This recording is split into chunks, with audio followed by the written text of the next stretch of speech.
Not a lot.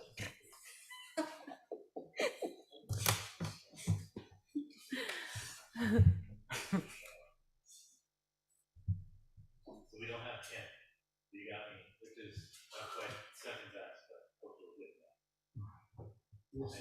I did as good as I credited. It took me about 15 minutes to get the cameras. Okay. All of you.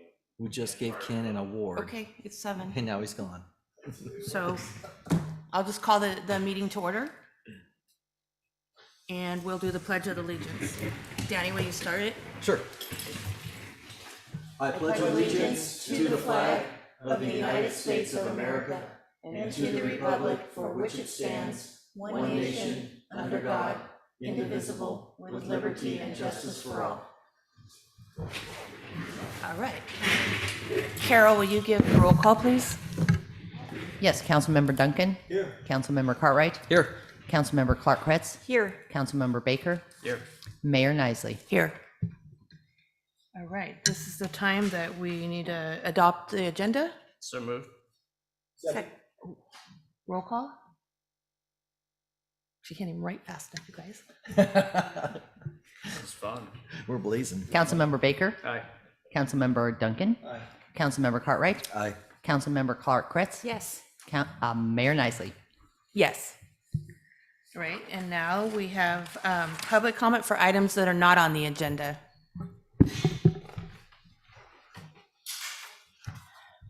Bear with me, it's been a while since I've been up here.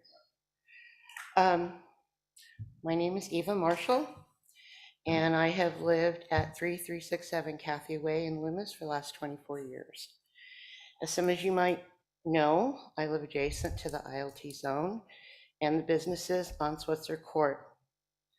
For the past few years, and most frequently the last couple of months, there have been flat-out violations of the rules for the ILT zone without action taken to resolve the fact that I cannot enjoy my backyard, cannot open my windows, and I can still even hear them with my windows closed inside my house.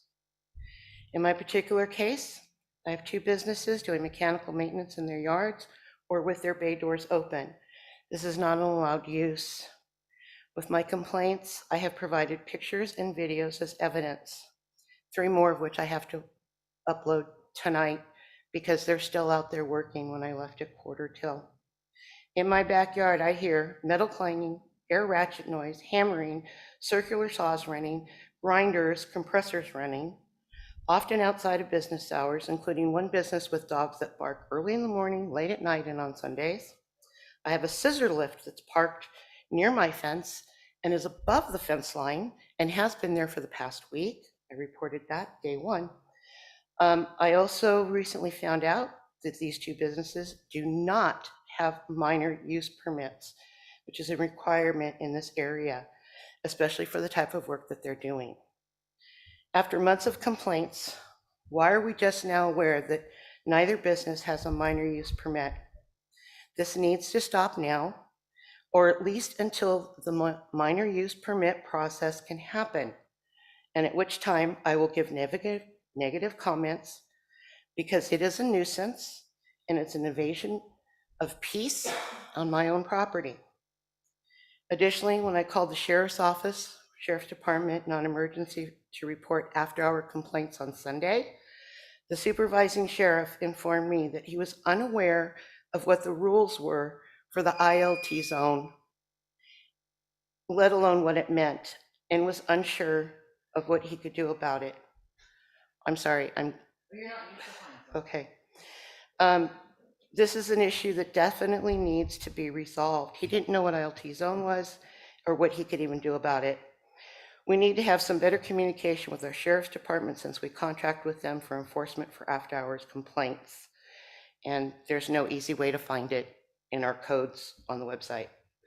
Our code enforcement officer is backlogged and needs assistance. And I'm here today to ask for your help to get these rules enforced, streamline how our town complaints are handled, update our code enforcement policies for the sheriff department, and hopefully give me back the peace I'm entitled to in my own home.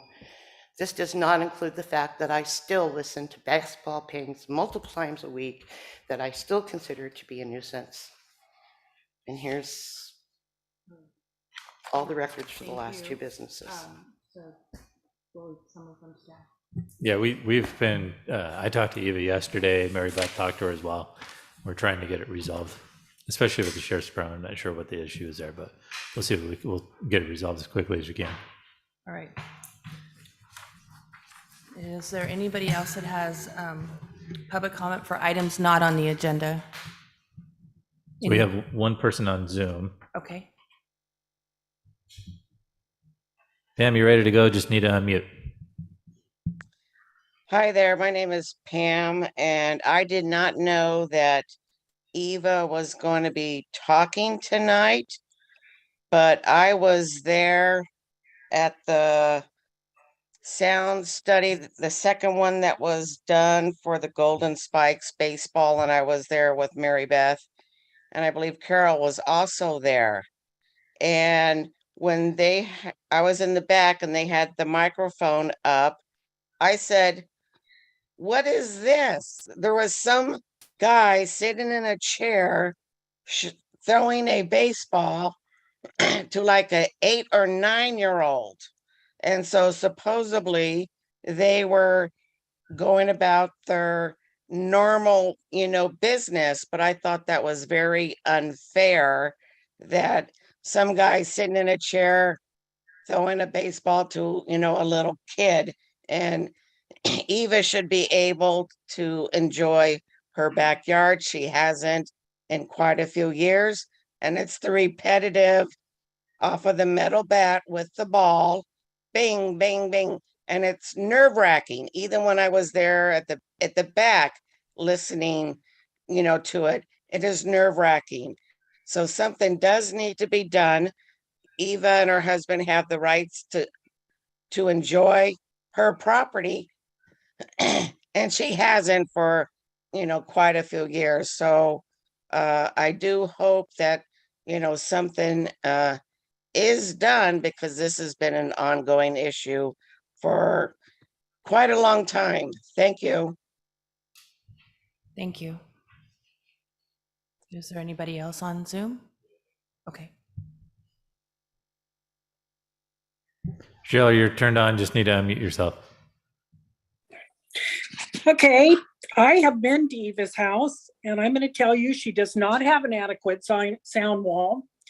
It's really actually quite disgusting that you would call that something that you put between housing and industrial. Something needs to be done here. I have tried I have listened to Eva for a long time about this, and it really is stressing her out. And it's really something that should be done. The town should do something. She has brought it to your attention many, many times. The fact that Sean and Mary Beth ran out there yesterday is really interesting, because this has been going on for a long, long time. And I hope that she does get relief and somebody does do something about it finally. Thank you very much. All right. Thank you. Anyone else? Oh. Alina Miller, Bankhead Road, Loomis.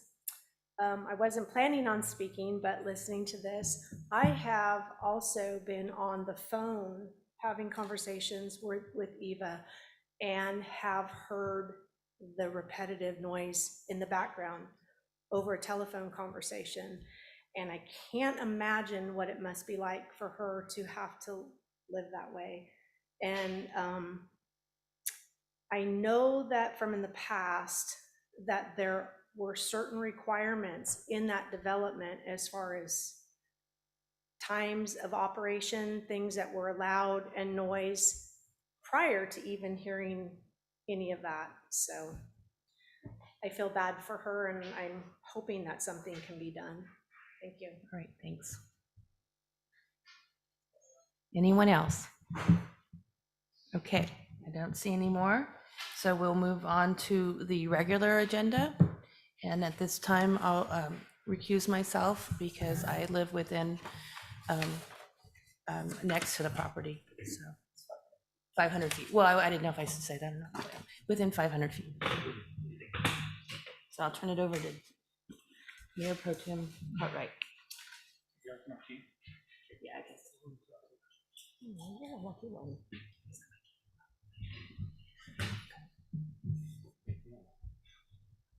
This is a continuation, this agenda item is a continuation from our April 12th meeting. It's the Loomis-Costco project consideration of general plan text changes. Anders, you want to start us off? Yeah, we'll start off, as you just said, this is a continuation of the April 12th meeting regarding the general plan amendment, the zoning code text amendment, and the certification of an addendum to the environmental impact report regarding the Costco project and addressing the decision of the court and letting the court know that this is a confirmation of the town's interpretation of its codes and ordinances and put into both the general plan and the and into the zoning code text. So unless there are other questions, tonight we're asking you that you continue the April 12th meeting, public hearing on the proposed addendum to the Loomis-Costco environmental impact report, general plan and zoning code amendments, and conditional use permit for Costco, and introduce and read by title only ordinance 290, repealing ordinance 285, and adopting the zoning code amendment. And if you have any questions or discussion, be glad to answer those. Council? I just have one question and comment.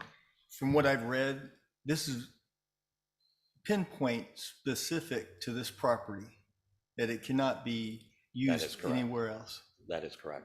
It's specific to this property between basically the town limits.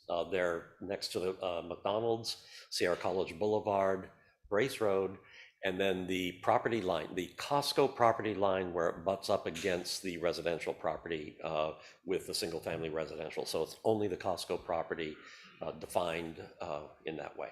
All right, thanks, Nowhere Henry. else. Thanks. Questions? Thank you, Anders. Sean, would you- Yes. So we'll just need to open the public hearing, public comment. So the easiest way to do this in terms of the Zoom stuff, allow folks who are in the audience here to speak first.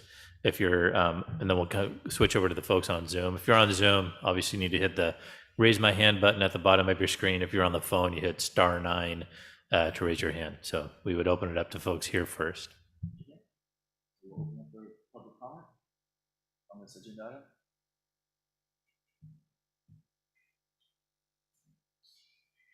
Eva Marshall, 3367 Kathy Way, Loomis. While I apologize for not watching the last meeting and unfamiliar with the complete details, it was my understanding that there would be limitations as to when those trucks would be coming in and out and where they will be coming in and out. And considering my recent experience with enforcement and conditions, if we're going to put in conditions that can't be enforced, then it doesn't work. If you have a truck coming in the wrong way, let's say by the apartments in the middle of the night, because that driver doesn't know, it's a 5-minute duration, but it could be a couple of times through the course of the night. How are you going to enforce that? And so these are other things that I want you to consider when you're putting in conditions in your use permits. Is how are we going to enforce them? Because we're not doing a great job of it right now. Thank you.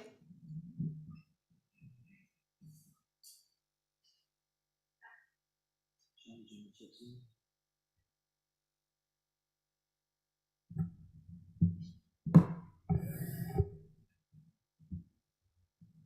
Dottie Robinson, you are ready to go.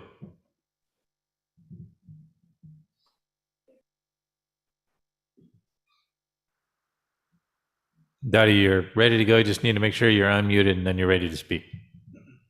Shows that you're unmuted. There you go. I can hear you. Kinda.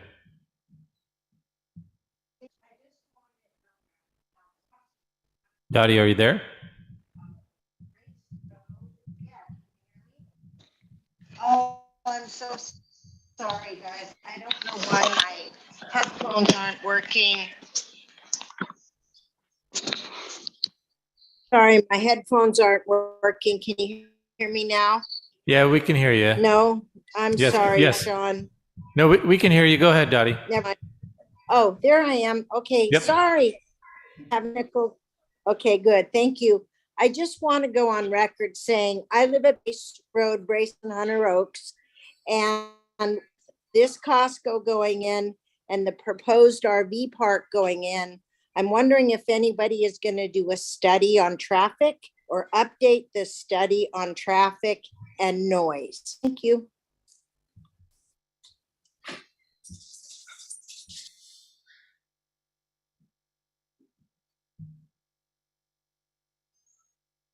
And it doesn't look like we have anybody else raising their hand for public comment. Okay. And we'll close public comment. And Sean, was Sabrina going to speak or? Okay. No. All right, no questions from me. It's just. In terms of responding to the public questions, public comments that were raised, you'd probably turn it over to Andy and let Andy respond to those. Okay. Regarding the conditions of approval, the Costco use permit, which are going to be readopting, has very specific requirements for truck traffic and usage. And the basic requirement is no truck traffic can go in on that Brace Road Costco entrance after 10 p.m. at night, and can only begin at 8 a.m. in the morning. All the other traffic that is coming in at night will be coming off Sierra College Boulevard at the main entrance to Costco, and then accessing the loading ramps which are at the what's that? The opposite side. Yeah, the opposite side of the apartment building. So they're facing basically the McDonald's from the Costco side.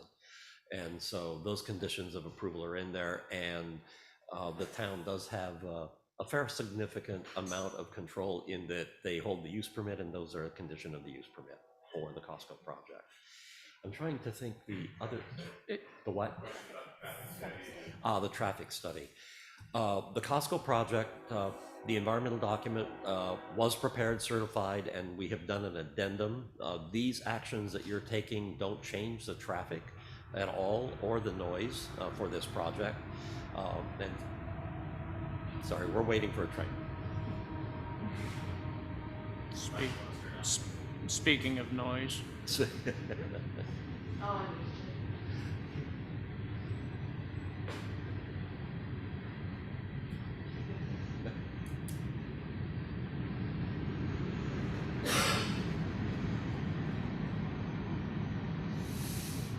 It's not Amtrak. No. No, This could be a long one.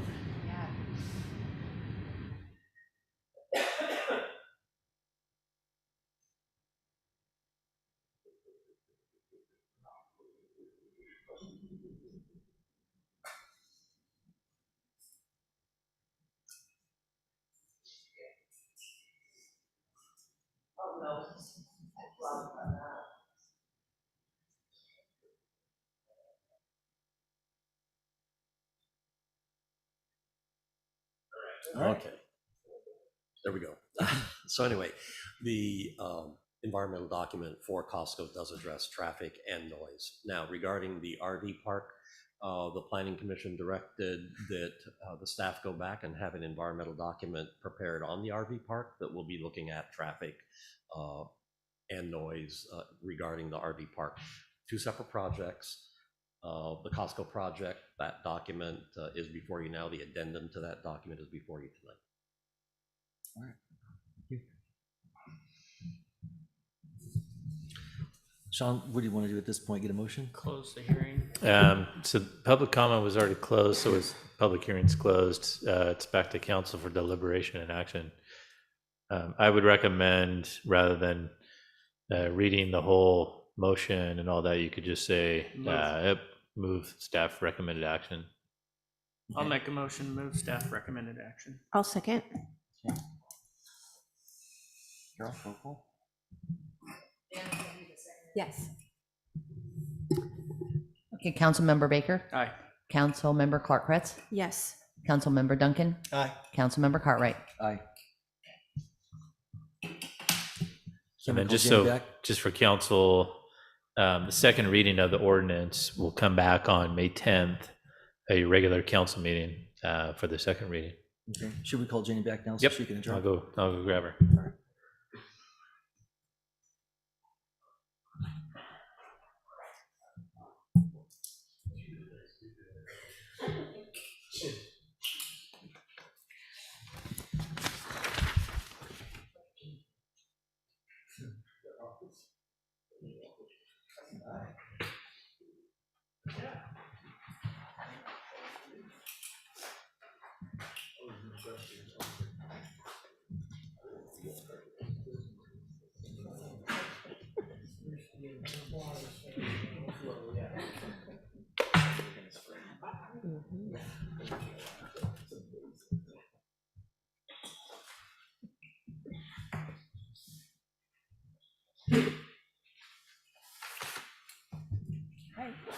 Back? Thank you. You just need to say it again. Adjourn.